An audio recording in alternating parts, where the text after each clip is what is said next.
Right, let us begin. If we are all comfortable, let us begin. And I want to begin by introducing somebody that you can't see. Because standing next to me, far taller than I am, is a luminous being, an angel, a being of divine harmony, absolute creativity and love. And I'm sorry that you have to imagine this angel, but earlier today I put a request out to the entire angelic host and said, please step forward, take one step forward, anyone who would like to appear here today at the sanctuary. And the entire angelic host took one step backwards.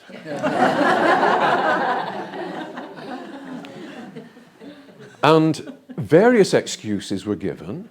Homework needed checking, dogs needed walking, sock drawers needed organizing, carpets needed vacuuming.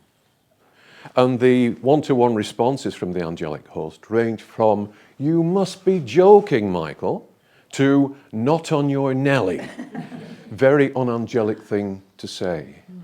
But of course, it's nothing to do with the quality of us being here today, with us as individuals being here today, but rather from a perspective of absolute bliss and creativity.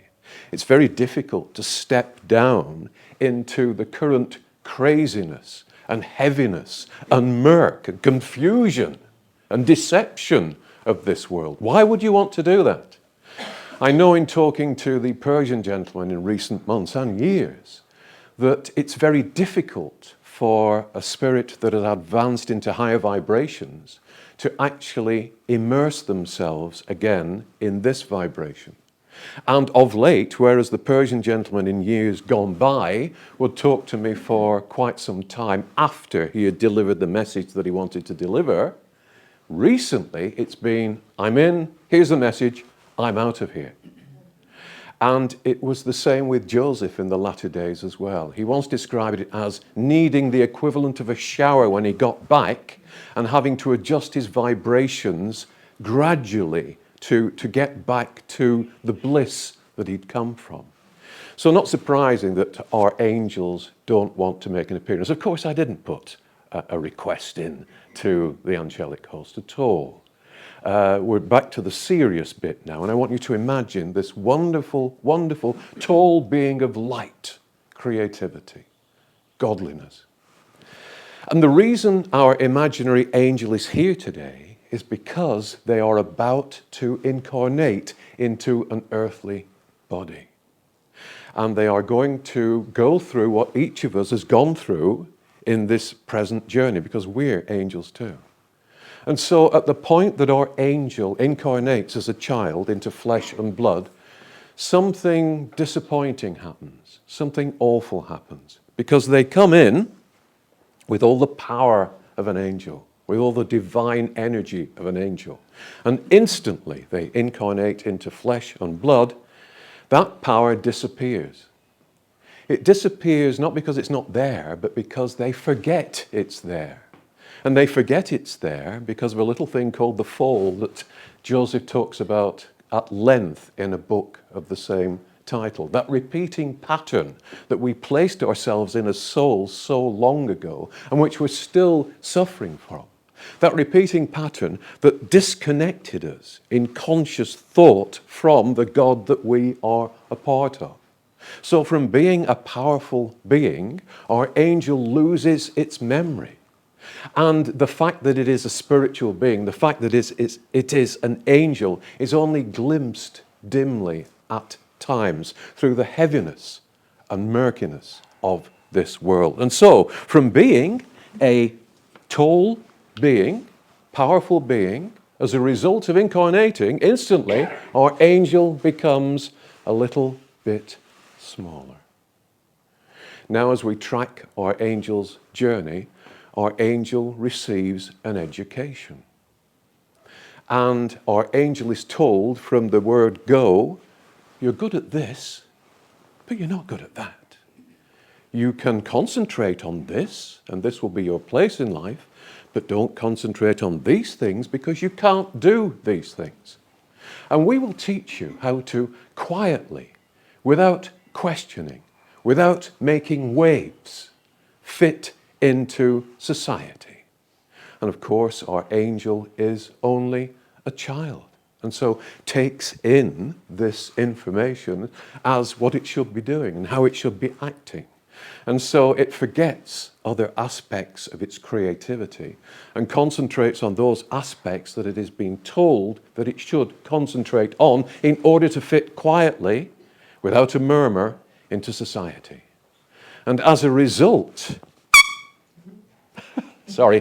as a result of that indoctrination, our angel becomes a little bit smaller. And now our angel is a wee bit older, and our angel goes to work. And it is impressed on our angel that it needs money. It needs lots of money. It always will need money. And that money is more important than time considering what it is, time contemplating what it is and what it is capable of. That money is more important than family and children, because that family and those children will need that money that it has to provide constantly. So put the money first and the family and the children second. Our angel is told that it will have needs all the time. Needs and needs and needs that only money can satisfy. And so our angel takes all this on board, and our angel gets a job, and our angel gets a little car. And backwards and forwards our angel commutes, backwards and forwards, and the years pass. And as a result, our powerful angel becomes a little bit smaller. Michael needs to refer to his notes at this point because his brain has become a little bit smaller. Forgive me for a moment. Yes. Now our angel is growing a wee bit older, and our angel is advised to have regular health checks because something is going wrong with our angel. Something is bound to go wrong with our angel. And the experts will examine our angel at intervals to tell it exactly what is going wrong. But whatever it is, it can expect to fall apart slowly. It can expect not to be healthy, not to be infused with divine light, not to continue through its life, through its journey in full health, but to become increasingly ill, increasingly infirm. And so our angel goes to all the regular health checks, buys into the regular health checks, and as a result, what happens? Our angel becomes a little bit smaller. Our angel wants you to run away there. Our angel, it is impressed on our angel that it belongs in a world of need and a world of lack. It never has enough. It never can have enough. Its neighbors will have things that it hasn't got. And it will need and want those things to keep up with its neighbors. Because it's not important how our angel views itself. It's important how others view our angel. Our angel's identity depends on how its neighbors view it. And so it is encouraged to always get the new house, to always get the bigger car, to always look over the garden wall and see what it is that the neighbors have that it doesn't have and must get at all costs. And so it works even harder. No time to itself, no time to contemplate the bigger mysteries. No time for peace, no time for stillness, no time to celebrate what it actually is. And as a result of all this, it becomes a little bit smaller.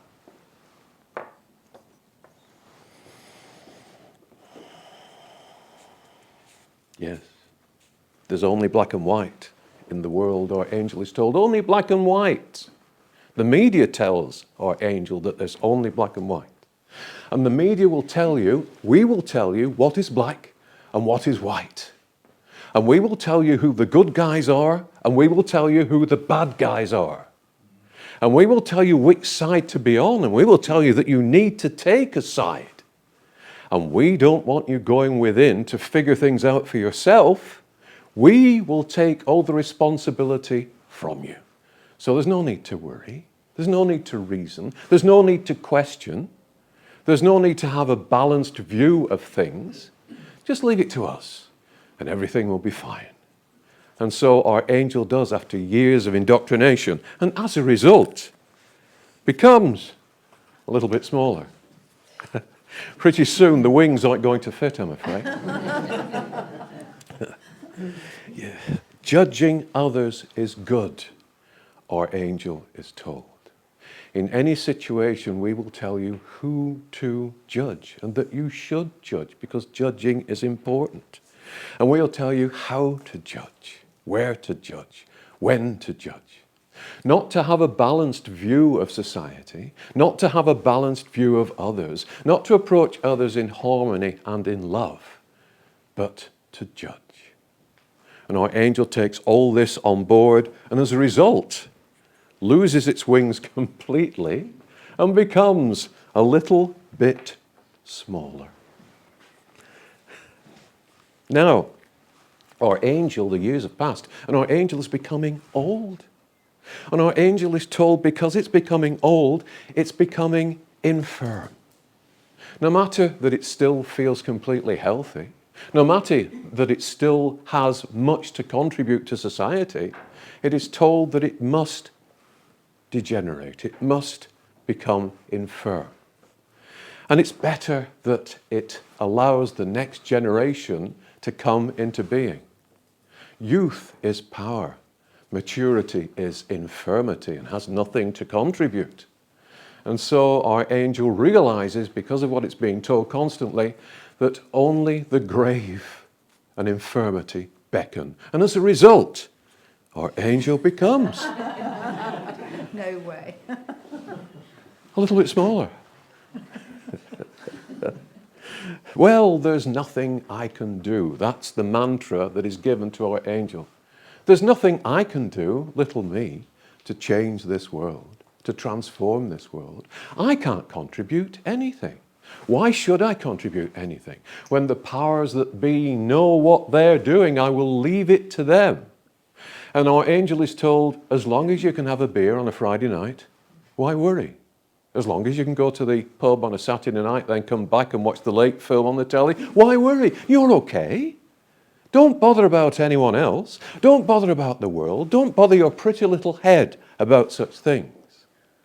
And our angel takes this in between beers on a Friday night and a late night film on a Saturday night, and as a result, becomes a little bit smaller. Don't investigate spirituality, our angel is told. That's nonsense. There's only the material. Don't investigate the notion of God because that's nonsense too. There's only the material. Worship the material. Don't look at anything paranormal. That's dangerous. That, in modern parlance, is woo-woo land. Don't consider the bigger picture. Don't consider what you truly are. Don't have any higher thoughts. Don't have any spiritual thoughts. We'll take care of you.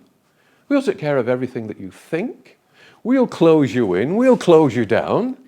And as a result of taking all this on board,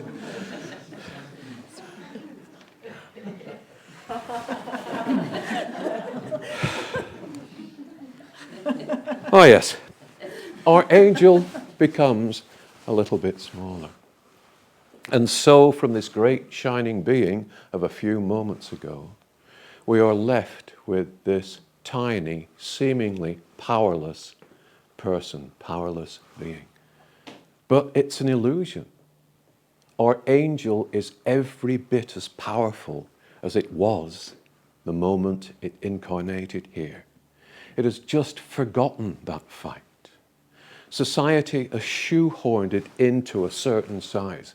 shrunk it, confined it, turned its power against itself so that it believes it has no power. And because it attracts what it believes in, because it's a powerful you exclamation mark being, it attracts only negativity.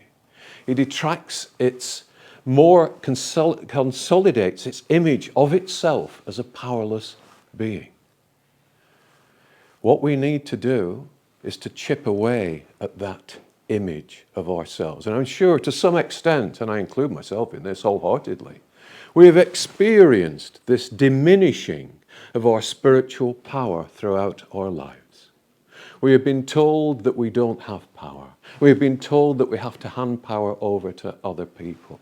We've been told that the world is a certain way. We've been told that we can't influence the world, that there are people that know better, that we shouldn't worry about things. Step by step, I had to chip away at my beliefs of this world, as I'm sure you have done during your lives, to question things, to not take anything on face value. Now, throughout the day, we're going to put this angel back together again. We can't leave them like that because it's a mess for a start. It's untidy. But in order to do that, we have to examine how spiritual power works and how each of us works. And we have to strip away, melt away those things that restrict us so that we can operate at 100% spiritual efficiency.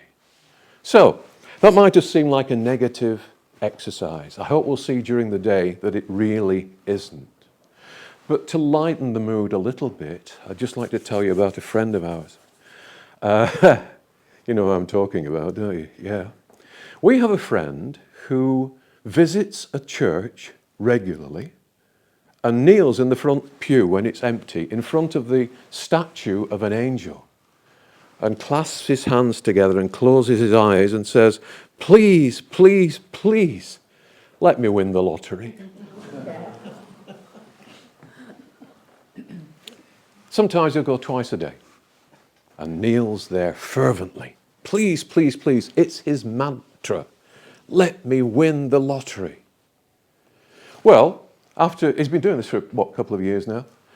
And a few weeks ago, a kind of miracle did happen.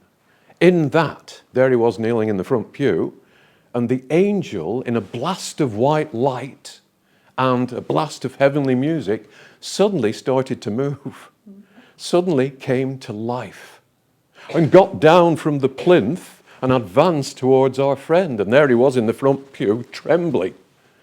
And the angel looked him in the eye, bowed down and looked him in the eye and put his hands together and said, "Please, please, please, buy a lottery ticket."